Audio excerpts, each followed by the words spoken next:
Hi all, ഇന്ന് നമ്മൾ surface area and volumes പറഞ്ഞ ചാപ്റ്ററാണ് പഠിക്കുന്നത്. അല്ലെ നമ്മൾ ആദ്യം എന്തൊക്കെ പഠിച്ചിട്ടുണ്ട്? Surface area of cube, cuboid, cylinder ഒക്കെ നമ്മൾ പഠിച്ചിട്ടുണ്ട്. നമുക്ക് ആദ്യം ക്യൂബിന്റെ സർഫസ് ഏരിയ എത്രയാണെന്ന് നോക്കാം. ക്യൂബ് എന്ന് പറഞ്ഞാൽ നമ്മൾ ഇങ്ങനെയാണ് വരയ്ക്കുക. സ്ക്വയറിന്റെ 3 ഡയമെൻഷണൽ ഫിഗറിനെയാണ് നമ്മൾ ക്യൂബ് എന്ന് പറയുന്നത്. അപ്പൊ അതിനെന്തൊക്കെ, ഈ ഭാഗത്ത് ഒരു എ സ്ക്വയർ ഉണ്ടാവും, ഈ ഭാഗത്ത് ഒരു എ സ്ക്വയർ ഉണ്ടാവും, ഈ ഭാഗത്ത് ഒരു എ സ്ക്വയർ ഉണ്ടാവും, അടിയിൽ ഒരു എ സ്ക്വയർ, ഇപ്പുറത്ത് ഒരു എ സ്ക്വയർ ഉണ്ടാവും, അപ്പുറത്ത് ഒരു എ സ്ക്വയർ ഉണ്ടാവും. അങ്ങനെ ഒട്ടാകെ എത്ര എ സ്ക്വയർ ഉണ്ടാവും? 6 ഫേസസ് ആയതുകൊണ്ട് 6 × a സ്ക്വയർ എന്നാണ് പറയാം. ക്യൂബോയിഡ് എങ്ങനെയാ? ക്യൂബോയിഡ് എന്ന് പറഞ്ഞാൽ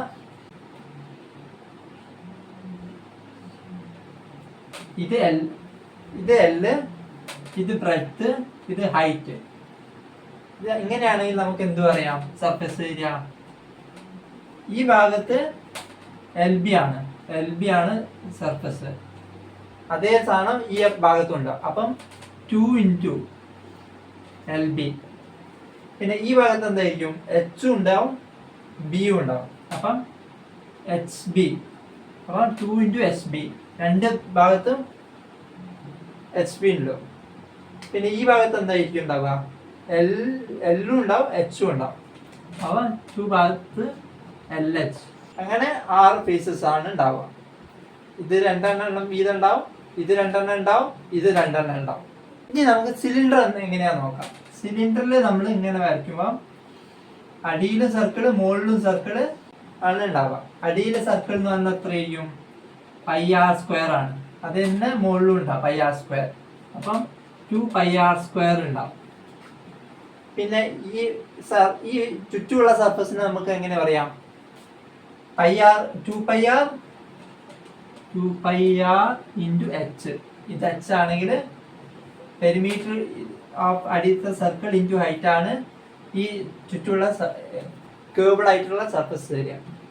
അപ്പോൾ 2πr × r+h എന്നാണ് പറയാം. 2πr × r+h. പ്രിസം എന്ന് പറയുന്നത് കോൺഗ്രുവന്റ് ട്രയാങ്കിൾസ് സ്റ്റാക്ക് ചെയ്തിട്ടാണ് പ്രിസം ഉണ്ടാക്കുന്നതാണ് പറയുന്നത്. നമുക്ക് ആദ്യം പഠിക്കാനുള്ളത് റൈറ്റ് സർക്കുലർ കോൺ ആണ്. റൈറ്റ് സർക്കുലർ കോണിൽ നമുക്ക് എങ്ങനെയാണ്? ഇവിടെ AB എന്ന് പറയുന്നത് എന്താ? AB എന്ന് പറയുന്നത് ഹൈറ്റ് ഓഫ് കോൺ എന്നാണ് പറയാം. കോണിന്റെ ഹൈറ്റ് ആണ് AB എന്ന് പറയുന്നത്. BC എന്ന് പറയുന്നത് എന്താ? BC എന്ന് പറയുന്നത് റേഡിയസ് ഓഫ് കോൺ. പിന്നെ AC ഉണ്ട് ഈ ഭാഗം, അതെന്താ? Slant height of cone. Slant height of cone എന്നാണ് പറയാം. ചെരിഞ്ഞിട്ടുള്ള ഹൈറ്റിനെയാണ് നമ്മൾ സ്ലാന്റ് ഹൈറ്റ് എന്ന് പറയുന്നത്. അപ്പൊ AC = slant height of cone, BC = radius of cone, AB = height of cone എന്നാണ് പറയാം. ഈ A എന്ന് പറയുന്നതാണ് എന്താണ്? Vertex of cone. പിന്നെ നമ്മൾ ശ്രദ്ധിക്കേണ്ട കാര്യം എന്താണ്? Line joining vertex to the base of cone has to be perpendicular എന്നാണ് പറയുന്നത്. അത് line joining vertex to the base of cone has to be perpendicular. അതായത് ഈ ആംഗിൾ എന്ന് പറയുന്നത് 90 ആയിരിക്കണം എന്നാണ് പറയാം. പിന്നെ വേറൊരു കാര്യം കൂടി ശ്രദ്ധിക്കണം. എന്താ? Base has to be circular. വേറെ ഫിഗേഴ്സ് ഒന്നും പറ്റില്ല, സർക്കുലർ തന്നെ ആയിരിക്കണം കോണിന്റെ കേസിൽ. അതായത് ഇങ്ങനെയൊക്കെ വരച്ചാൽ ഇത് കോണായിരിക്കില്ല എന്നാണ് പറയാം. ഇത് കോണല്ല എന്നാണ് പറയാം. സർക്കുലർ തന്നെ ആയിരിക്കണം ബേസ് ഓഫ് കോൺ എന്ന് പറയുന്നത്. ബേസ് ഓഫ് കോൺ എന്ന് പറയുന്നത് സർക്കുലർ തന്നെ ആയിരിക്കണം. പിന്നെ line joining vertex to the base of cone എന്ന് പറയുന്നത് അത് പെർപെൻഡിക്കുലറും ആയിരിക്കാം. പിന്നെ നമുക്ക് ഇതിന്റെ ഏരിയ എങ്ങനെ കിട്ടുന്നത് നോക്കാം. ഈ ഫിഗറിനെ നമുക്ക് എങ്ങനെ എഴുതാം? ഈ ഫിഗറിനെ നമ്മൾ ഇങ്ങനെ സ്പ്ലിറ്റ് ചെയ്തു എന്ന് വിചാരിച്ചോളൂ. ബേസിനെ നമ്മൾ ഓപ്പൺ ചെയ്തു. ബേസിനെ ഓപ്പൺ ചെയ്തിട്ട് നമ്മൾ ഇങ്ങനെ വരച്ചു. അങ്ങനെയാണെങ്കിൽ നമുക്ക് എന്ത് ചെയ്തു പറയാം? അതിനെ നമ്മൾ ഒരു സ്പ്രെഡ് ചെയ്ത് വരച്ചു. സ്പ്രെഡ് ചെയ്ത് വരയ്ക്കുകയാണെങ്കിൽ ഇങ്ങനെ കിട്ടും. ഇവിടെ B1, ഇവിടെ B2, ഇവിടെ B3. ഇതെന്തായിരിക്കും? ഈ ലെങ്ത് L ആണ്. ഈ ലെങ്ത് L സ്ലാൻഡ് ആയിട്ടാണ്. സ്ലാൻഡ് ആയിട്ടും ഇത് നമ്മളുടെ ബേസുമാണ്. ബേസാണ് നമ്മൾ സ്പ്ലിറ്റ് ചെയ്തിട്ട് ഇങ്ങനെ ട്രയാങ്കിൾസ് ആയിട്ട് കൺസിഡർ ചെയ്യുന്നത്. അപ്പോൾ ഏരിയ ഓഫ് ഈച്ച് ട്രയാങ്കിൾ എന്തായിരിക്കും? ഏരിയ ഓഫ് ട്രയാങ്കിൾ 1 എന്താ? Half into L into B1. അതേപോലെ ഏരിയ ഓഫ് ട്രയാങ്കിൾ 2 എന്തായിരിക്കും? Half into L into B2. അങ്ങനെ അങ്ങനെ എഴുതും. ഏരിയ ഓഫ് ടോട്ടൽ ഫിഗർ എന്തായിരിക്കും? ഏരിയ ഓഫ് ഫിഗർ എന്തായിരിക്കും? Equal to half into L into B1 plus B2 plus അങ്ങനെ അങ്ങനെ എഴുതും. അതെന്താണ്? ടോട്ടൽ സർക്കിളിന്റെ പെരിമീറ്റർ ആണ്. Equal to half into L into 2πr. അതെന്താണ്? 2 2 ക്യാൻസൽ ആയിപ്പോയി. Equal to πrl. അപ്പൊ area of right circular cone എന്താണ്? πrl.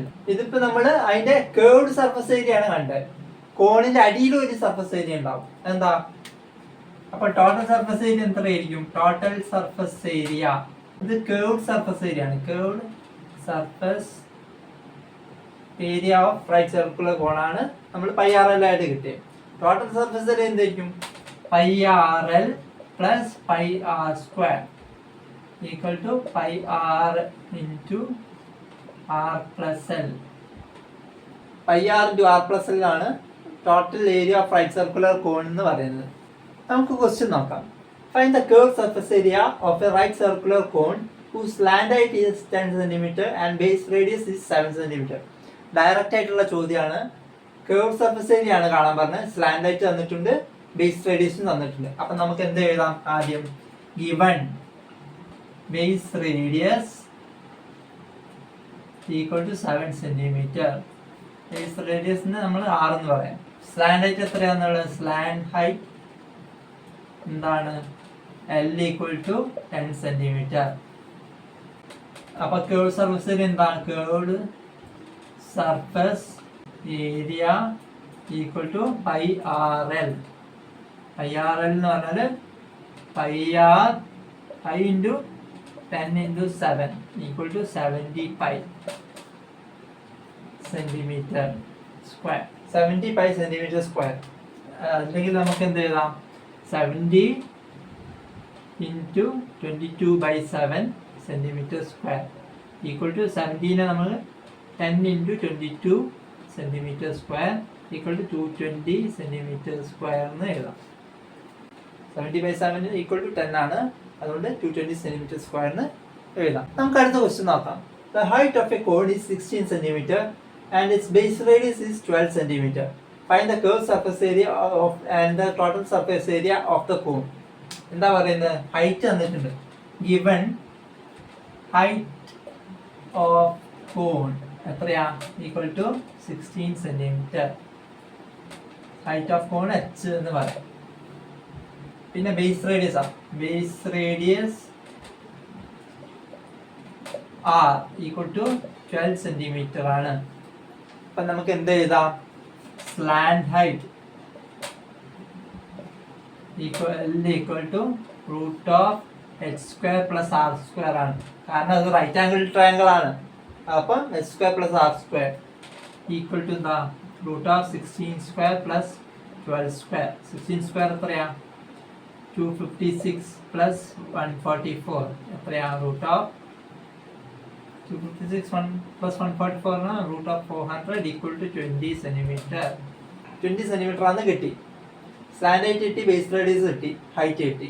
നമുക്ക് ബേസ് റേഡിയസും സ്ലാൻഡ് ഹൈറ്റും ഉണ്ടെങ്കിൽ നമുക്ക് കേർവ്ഡ് സർഫസ് ഏരിയ കാൽക്കുലേറ്റ് ചെയ്യാം. കേർവ്ഡ് സർഫസ് ഏരിയ എത്രയാ? Equal to pi into R into L. πrl എന്ന് പറഞ്ഞാൽ 22/7 ഇൻറ്റു റേഡിയസ് 12 ഇൻറ്റു എൽ 20. അപ്പോൾ കേർവ്ഡ് സർഫസ് ഏരിയ എന്ത് കിട്ടി? Pi into R into L equal to 22/7 into 12 into 20 കിട്ടി. അത് calculate ചെയ്യുമ്പോൾ നമുക്ക് എന്ത് കിട്ടും? 753.6 സെന്റിമീറ്റർ സ്ക്വയറിന് കേർവ്ഡ് സർഫസ് ഏരിയ കിട്ടും. ടോട്ടൽ സർഫസ് ഏരിയ എങ്ങനെ കാൽക്കുലേറ്റ് ചെയ്യാം? Total surface area equal to pi R into R plus L ആണ്. പൈ ഇൻറ്റു ആർ എത്രയാണ്? 12 ഇൻറ്റു ആർ പ്ലസ് എൽ പറഞ്ഞാൽ into R 12 plus 20 L equal 20 plus 12 എത്രയാ? 5 into 12 into 20 plus 12 പറഞ്ഞാൽ 32. 12 into 32 പറഞ്ഞാൽ equal to 384 pi എന്ന് കിട്ടും centimetre square. 384 pi centimetre square എന്ന് എഴുതാം. അല്ലെങ്കിൽ അത് മൾട്ടിപ്ലൈ ചെയ്ത് ഇൻറ്റു 3.14 ചെയ്ത് മൾട്ടിപ്ലൈ ചെയ്തിട്ട് ഇതേപോലെ ഡെസിമൽ വാല്യൂ ആയിട്ട് നമുക്ക് എഴുതാം. ഇപ്പം നമുക്ക് അടുത്ത ക്വസ്റ്റ്യൻ നോക്കാം. A concave shape somewhat like a cone has the radius of its broadest end 2.1 centimeter and length as 20 centimeter. If each 1 centimeter square of the surface of the curve carries an average of 4 grains, find how many grains you would find on the entire curve. എന്താ പറയുന്നത്? ഒരു കോണിന്റെ Cobb ഉണ്ട്, അത് cone പോലെയാണുള്ളത്. അതിന്റെ broadest end എത്രയാ? 2.1 centimetre ആണ്. അപ്പൊ ബേസ് റേഡിയസ് എത്രയാണെന്ന് തന്നിട്ടുള്ളത്? 2.1 സെന്റിമീറ്റർ. ലെങ്ത് ഹൈറ്റ് എത്രയാ? ഹൈറ്റ് എന്ന് പറയുന്നത് 20 സെന്റിമീറ്റർ ആണെന്ന് തന്നിട്ടുണ്ട്. പിന്നെ if each 1 centimeter square of the surface of the curve carries an average of 4 grains, find how many grains you would find on the entire curve. അപ്പൊ നമ്മളോട് എന്താ പറഞ്ഞത്? സർഫസ് ഏരിയ ആണ് കാൽക്കുലേറ്റ് ചെയ്യാൻ പറഞ്ഞത്. സർഫസ് ഏരിയ ഓഫ് curve, അത് total surface area അല്ല calculate ചെയ്യാൻ പറഞ്ഞത്, കേർവ്ഡ് സർഫസ് ഏരിയ ആണ് കാൽക്കുലേറ്റ് ചെയ്യാൻ. കേർവ്ഡ് സർഫസ് ഏരിയ കാൽക്കുലേറ്റ് ചെയ്യാൻ പറഞ്ഞാൽ pi R L.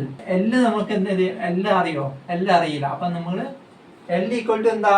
Root of H square plus R square equal to root of 20 square plus 2.1 whole square equal to 20 square plus 1 404.41 ആണ് ഉത്തരം കിട്ടുക. അതിന്റെ സ്ക്വയർ റൂട്ട് എന്തായിരിക്കും? 20.11 ആണ് അതിന്റെ സ്ക്വയർ റൂട്ട്. അപ്പൊ നമുക്ക് എൽ കിട്ടി. കേർവ് സർഫസ് ഏരിയ ഉണ്ട് ഇവിടെ. Curve surface area equal to pi into R. R 2.1 into L 20.11. ഇത് അപ്രോക്സിമേറ്റ്ലി 132.73 സെന്റിമീറ്റർ സ്ക്വയർ ആണ് കേർവ് സർഫസ് ഏരിയ. അപ്പം നമ്മളോട് എന്താ ചോദിച്ചത്? Number of grains on entire surface ആണ് ചോദിച്ചത്. അപ്പൊ നമ്പർ ഓഫ് ഗ്രെയിൻസ് എന്താ? equal to curved surface area into 4. ഓരോ സ്ക്വയർ സെന്റിമീറ്ററിലും 4 ഗ്രെയിൻസ് ഉണ്ടെന്നാണ് പറഞ്ഞത്. അപ്പം curved surface area into 4 equal to 132.73 into 4. Approximately എത്ര ആയിരിക്കും? അപ്രോക്സിമേറ്റ്ലി ഈക്വൽ ടു 531 ഗ്രെയിൻസ് ആണ് നമുക്ക് ഉത്തരം കിട്ടുന്നത്.